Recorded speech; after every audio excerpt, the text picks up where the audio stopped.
Assalamualaikum dan salam Malaysia Madani. Yang di-Pertuan Agong Sultan Ibrahim dan Raja Permaisuri Agong Raja Zari Sofia berkenan menzahirkan ucapan tahniah kepada Prabowo Subianto yang mengangkat sumpah sebagai Presiden Indonesia ke-8 hari ini. Ucapan itu dizahirkan menerusi poster khas yang turut memaparkan gambar Sultan Ibrahim dan Prabowo berjabat tangan. Prabowo, 73 tahun, mengangkat sumpah sebagai Presiden Indonesia bagi penggal 2024-2029 di Parlimen Indonesia. Turut disaksikan pemimpin asing dan wakil khas termasuk Perdana Menteri Datuk Seri Anwar Ibrahim. Kebersamaan semua parti komponen dalam Barisan Nasional BN perlu diperkukuhkan dalam memastikan kestabilan politik terjamin.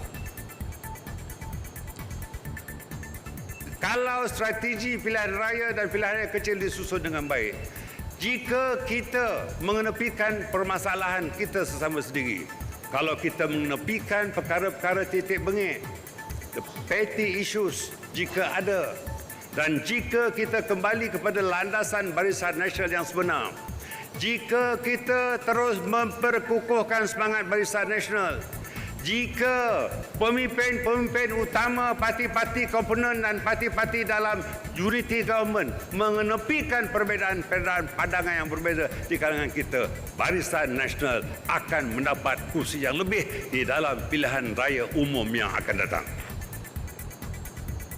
Beliau berkata demikian selepas merasmikan Perhimpunan Agong Tahunan MCA ke-71 di Ibu Negara.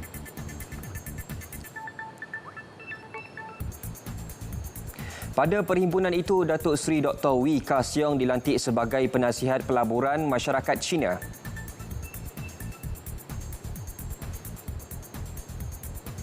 Sebagai langkah awal, saya ingin mengumumkan bahawa pelaburan daripada syarikat-syarikat Cina di dalam Dedicated Halal Industrial Zone berjumlah 5 bilion ringgit adalah atas usaha Presiden MCA dan saya sendiri.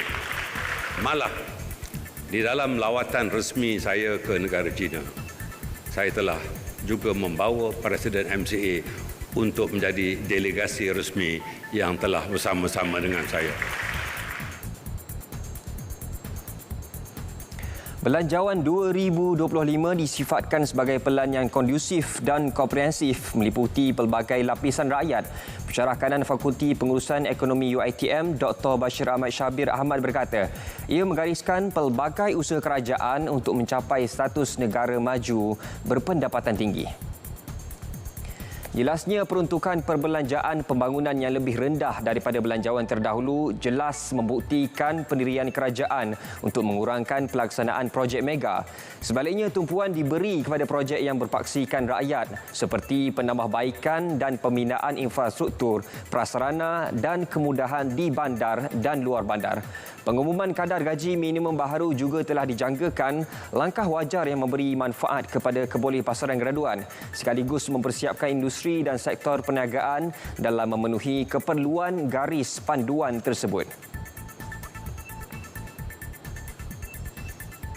Masyarakat orang asli di Pos Bihai, Gua Musang hidup dalam kebimbangan apabila tanaman sara diri yang diusahakan bagi menghadapi musim tengkujuh sering diancam gajah liar.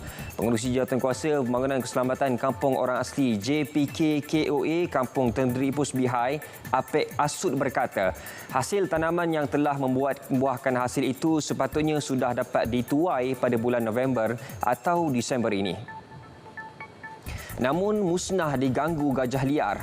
Menurutnya, kebanyakan keluarga orang asli mengusahakan tanaman seperti pisang, ubi kayu, padi bukit dan sayur-sayuran untuk menghadapi musim tengkujuh.